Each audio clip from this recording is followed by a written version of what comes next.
क्योंकि एक व्यक्ति के लिए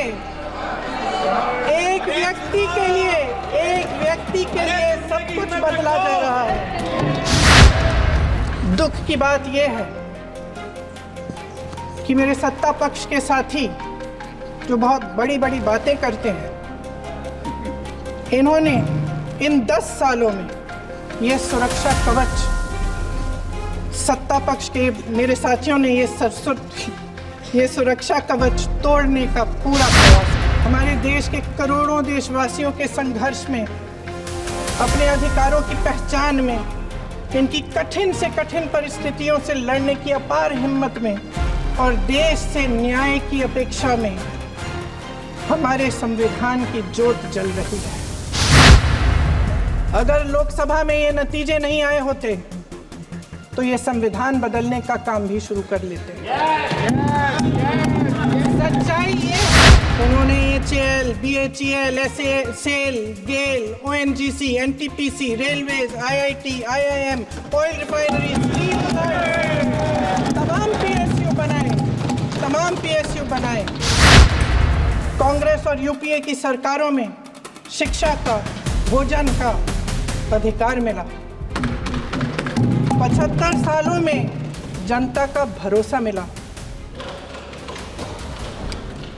अध्यक्ष महोदय, उनका नाम पुस्तकों से मिटाया जा सकता है, उनका नाम भाषणों से मिटाया जा सकता है, लेकिन जो उनकी भूमिका रही इस देश की आज़ादी के लिए और इस देश के निर्माण के लिए, वो इस देश से कभी मिटाया नहीं जा सकता। अरे वर्तमान की बात करिए, देश को बताइए आप क्या कर रहे हैं, आपकी जिम्मेदारी क्या है? कि सारी जिम्मेदारी जवाहरलाल नेहरू की है। ये देश कायरों के हाथों में ज्यादा देर तक कभी नहीं रहा। ये देश उठेगा, ये देश लड़ेगा, सत्य मांगेगा, सत्यमेव जयते। जय रही इस देश की आज़ादी के लिए और इस देश के निर्माण के लिए, वो इस देश से कभी मिटाया नहीं जा सकता। 75 सालों में जनता का भरोसा रहा कि नीतियाँ बनेंगी तो जनता की भलाई के लिए बनेंगी। जल जंगल जमीन का अधिकार मिला आदिवासी भाई बहनों को। इंदिरा जी ने बैंकों का राष्ट्रीयकरण करवाया, खदानों का राष्ट्रीयकरण कराया। कांग्रेस और UPA की सरकारों में शिक्षा का, भोजन का अधिकार मिला। 75 सालों में जनता का भरोसा मिला। पहले संसद चलती थी तो जनता की उम्मीद होती थी कि सरकार महंगाई और बेरोजगारी पर चर्चा करेगी, कोई उपाय निकालेगी, कोई रास्ता निकालेगी। लोग मानते थे कि अगर कोई नई आर्थिक नीति बनेगी तो देश की अर्थव्यवस्था को मजबूत बनाने के लिए बनेगी, तो भारतीय बाजार को मजबूत बनाने के लिए बनेगी, उनके भविष्य को मजबूत बनाने के लिए बनेगी। किसान और आदिवासी भाई बहन भरोसा करते थे कि यदि ज़मीन के कानून में संशोधन होगा तो उन्हीं की भलाई के लिए होगा। आप नारी शक्ति की बात करते हैं। आज चुनाव की वजह से शायद इतनी बातचीत हो रही है नारी शक्ति के बारे में, क्योंकि हमारे संविधान ने महिलाओं को ये अधिकार दिया, उनकी शक्ति को परिवर्तित किया वोट में। और आज आपको पहचानना पड़ रहा है कि महिलाओं के बिना, कि नारी शक्ति के बिना ये सरकारें नहीं बन सकती हैं। इसीलिए आज आप नारी शक्ति की बातें दोहरा रहे हैं। जो आप नारी शक्ति का अधिनियम लाए हैं उसको लागू क्यों नहीं करते? वो 10 साल बाद लागू क्यों होगा? क्या आज की नारी 10 साल इंतजार करेगी उसके लागू करने के लिए? क्या बात है, क्या बात है।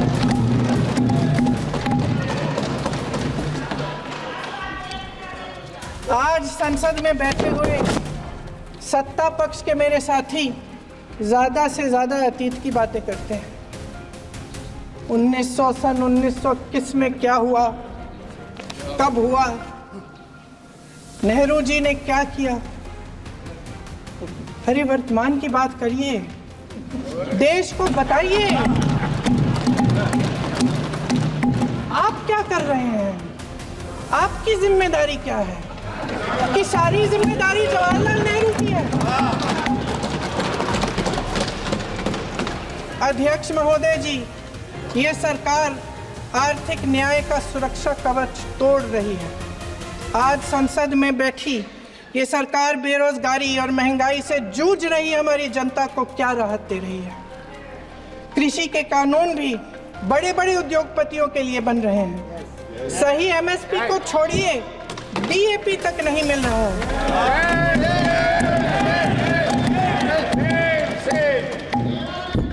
वायनाड से लेकर ललितपुर तक इस देश का किसान रो रहा है।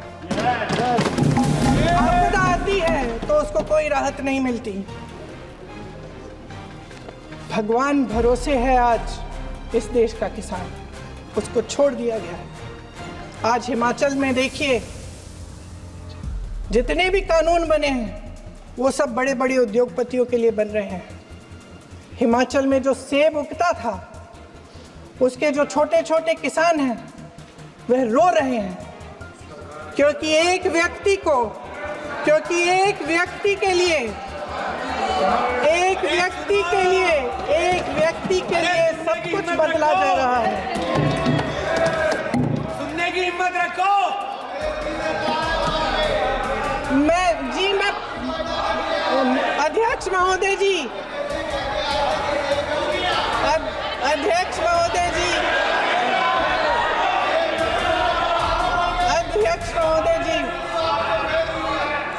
महोदय जी, हमारे कोल्ड स्टोरेज प्रदेश की सरकार ने नहीं दिए, कोल्ड स्टोरेज आपकी सरकार ने दिए। देश देख रहा है कि एक व्यक्ति को बचाने के लिए 142 करोड़ देश की जनता को नकारा जा रहा है। सारे बिजनेस, सारे संसाधन, सारी दौलत, सारे मौके एक ही व्यक्ति को सौंपे जा रहे हैं। सारे बंदरगाह, एयरपोर्ट्स, सड़कें, रेलवे का काम, कारखाने, खदानें, सरकारी कंपनियां सिर्फ एक व्यक्ति को दी जा रही है। जनता के मन में हमेशा ये विश्वास होता था कि अगर कुछ नहीं है तो संविधान हमारी सुरक्षा करेगा, मगर आज आम लोगों के बीच ये धारणा बनती चली जा रही है कि सरकार सिर्फ मुनाफे के लिए चल रही है। देश में बहुत तेजी से गैर बराबरी बढ़ रही है। जो गरीब है वो और गरीब हो रहा है, जो अमीर है वो और अमीर हो रहा है। इस सरकार ने आर्थिक न्याय की भी सुरक्षा कवच तोड़ दिया है। राजनीतिक न्याय की जब बात होती है, मेरे सत्ता पक्ष के साथी आज खड़े हुए और तमाम गिनती करने लग गए कि ऐसा हुआ वैसा हुआ 1975 में जो हुआ, तो सीख लीजिए ना, आप भी सीख लीजिए। आप भी अपनी गलतियों के लिए माफी मांग लीजिए। आप भी बैलेट पे चुनाव कर लीजिए, दूध का दूध, पानी का पानी हो जाएगा।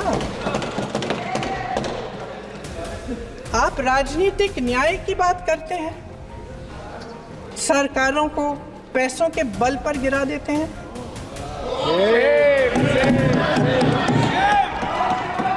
मेरा आग्रह है कि अपन संविधान में सकारात्मक बोले।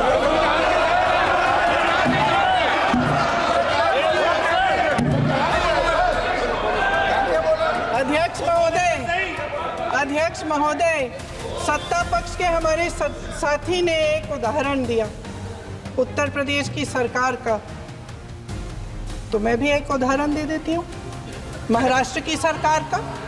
मैं भी एक उदाहरण दे देती हूँ हिमाचल की सरकार को तोड़ने की कोशिश किसने की, पैसों के बल पे की गोवा की सरकार। तमाम उदाहरण राजस्थान की, क्या ये सरकारें जनता ने नहीं चुनी थी? मध्य प्रदेश, क्या संविधान इन पर लागू नहीं था? पूरी देश की जनता जानती है कि इनका, हंसती है, जानती है कि इनके यहाँ तो वॉशिंग मशीन है।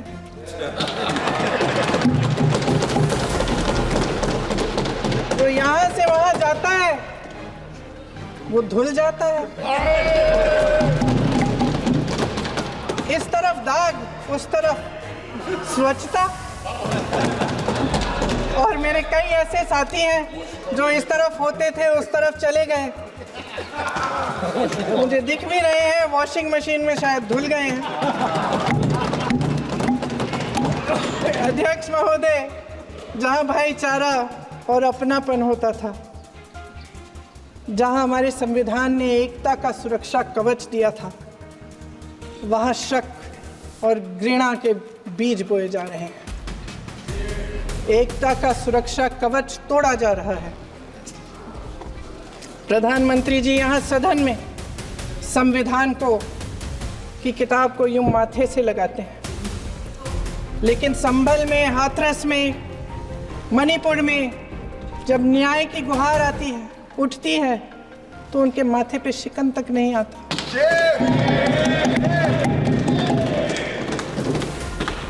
शायद समझ नहीं पाए हैं कि भारत का संविधान संघ का विधान नहीं है।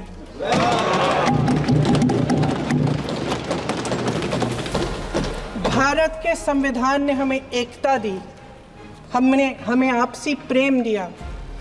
उस मोहब्बत की दुकान जिस पर आपको हंसी आती है, उसके साथ करोड़ों देशवासी चले। करोड़ों देशवासियों के दिल में एक दूसरे के लिए प्रेम है, घृणा नहीं है।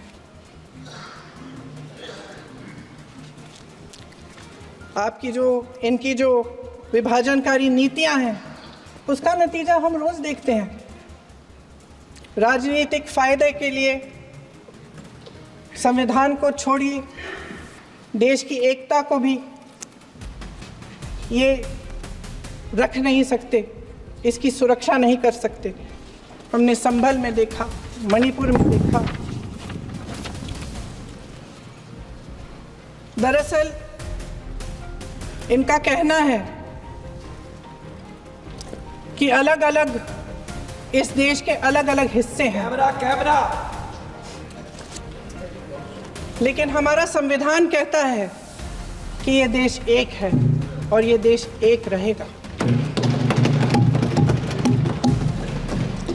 जहां खुला विवाद होता था, अभिव्यक्ति का सुरक्षा कवच होता था, इन्होंने भय का माहौल पैदा किया। सत्ता पक्ष के मेरे साथी अक्सर 75 सालों की बात करते हैं, लेकिन इन 75 सालों में ये उम्मीद, आशा, ये अभिव्यक्ति की ज्योति कभी थमी नहीं, कभी बुझी नहीं। इस देश की जनता ने खुलकर आलोचना की, निडर होकर धरने किए, प्रदर्शन किए। जब जब जनता नाराज हुई, तब तब सत्ता को ललकारा, उसे चेतावनी दी, बड़े से बड़े नेताओं को कटघरे में खड़ा किया, उनसे जवाब मांगा, न्याय मांगा। इस देश के छोटे छोटे से नुक्कड़ की दुकानों में, चाय की दुकानों में, इस देश के घरों में, गलियों में, मोहल्लों में, अखबारों में, प्रकाशन घरों में, न्यायपालिकाओं में चर्चा कभी बंद नहीं हुई। लेकिन आज ये माहौल नहीं है। आज जनता को सच बोलने से डराया जाता है, धमकाया जाता है। पत्रकार हो या विपक्ष का नेता हो या किसी यूनिवर्सिटी का प्रोफेसर हो, छात्र संघ हो या कर्मचारियों का संगठन हो, सबका मुंह बंद कराया जाता है। किसी पे ईडी, किसी पे सीबीआई, किसी पे इनकम टैक्स, फर्जी मुकदमे लगवाए जाते हैं, जेल में डाल दिया जाता है, विपक्षी नेताओं को जेल में डाल दिया जाता है, उनको सताया जाता है। किसी को नहीं छोड़ा इस सरकार ने। देशद्रोही कह के उत्तर प्रदेश में मुझे याद है कुछ अध्यापिकाएं प्रदर्शन कर रही थी, उन पर मुकदमा डाल दिया देशद्रोही का। उन्हें देशद्रोही कह दिया। इन्होंने देश का पूरा माहौल भय से भर दिया है। इनकी मीडिया की मशीन झूठ फैलाती है, तरह तरह के आरोप लगाती है, और शायद वह भी भय में ही है। महोदय, मैं इस सदन को याद दिलाना चाहती हूँ कि ऐसा डर का माहौल देश में अंग्रेजों के राज में था। जब इस तरफ बैठे हुए गांधी की विचारधारा वाले लोग आज़ादी की लड़ाई लड़ रहे थे और उस तरफ वाली विचारधारा वाले लोग भय में रहकर अंग्रेजों के साथ साठ-गांठ कर रहे थे। लेकिन अध्यक्ष महोदय, भय का भी अपना स्वभाव होता है। भय फैलाने वाले हमेशा भय का खुद शिकार बन जाते हैं। ये प्रकृति का नियम है। आज इनकी भी यही हालत हो गई है। भय फैलाने के इतने आदी हो गए हैं कि खुद भय में रहने वाले हैं। चर्चा से डरते हैं, आलोचना से घबराते हैं। कई दिनों से हम मांग रहे हैं कि चर्चा करिए, लेकिन चर्चा करने की हिम्मत ही नहीं है।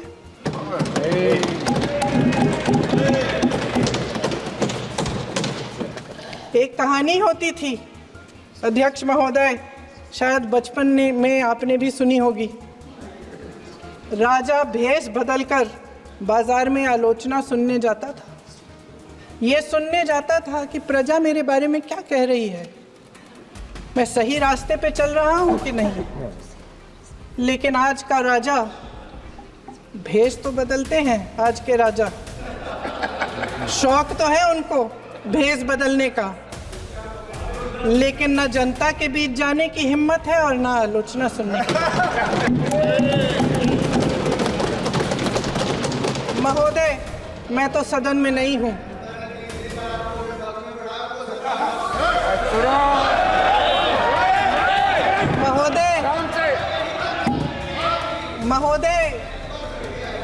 महोदय, जनता में बहुत विवेक है, ये सही है।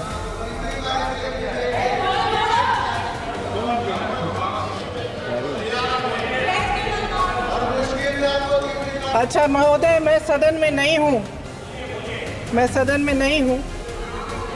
कुछ ठीक है, मैं सदन में नहीं हूँ, मात्र 15 दिनों से आ रही हूँ। लेकिन मुझे ताज्जुब होता है कि इन 15 दिनों में इतनी बड़े इश्यूज हैं, इतनी बड़ी बातें हैं। प्रधानमंत्री जी मात्र एक दिन के लिए, शायद 10 मिनट के लिए दिखे हैं सदन।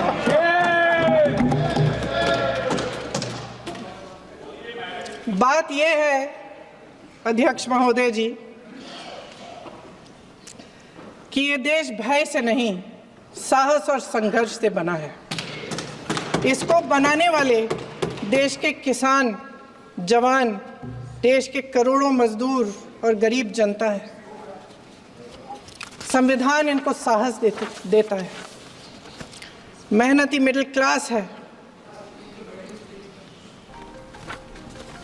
और इस देश के जो करोड़ों देशवासी हैं, जो रोजाना भयंकर परिस्थितियों का सामना करते हैं, उनको साहस देता है। वायनाड में जो आपदा आई, उसमें एक छोटा लड़का था 17 साल का। 6 घंटों के लिए उसने अपनी माँ को बचाने की कोशिश की। 6 घंटों के लिए आप सोच सकते हैं कि अगर नदी की धारा बह रही है, नाराज है, आप अपनी माँ को पकड़े हो, 6 घंटों के लिए पकड़े रखते हो कि मेरी माँ बच जाएगी, और अंत में वो माँ भी बह जाती है। उस लड़के का साहस, उन महिलाओं का साहस जो पीड़ित हैं लेकिन फिर भी अपनी लड़ाई लड़ रहे हैं, उन संभल के बच्चों का साहस जिनके पिताजी अभी गुजर गए, लेकिन फिर भी उनके सपनों को साकार करने की हिम्मत है, उनका साहस है। वो साहस इस संविधान ने दिया है।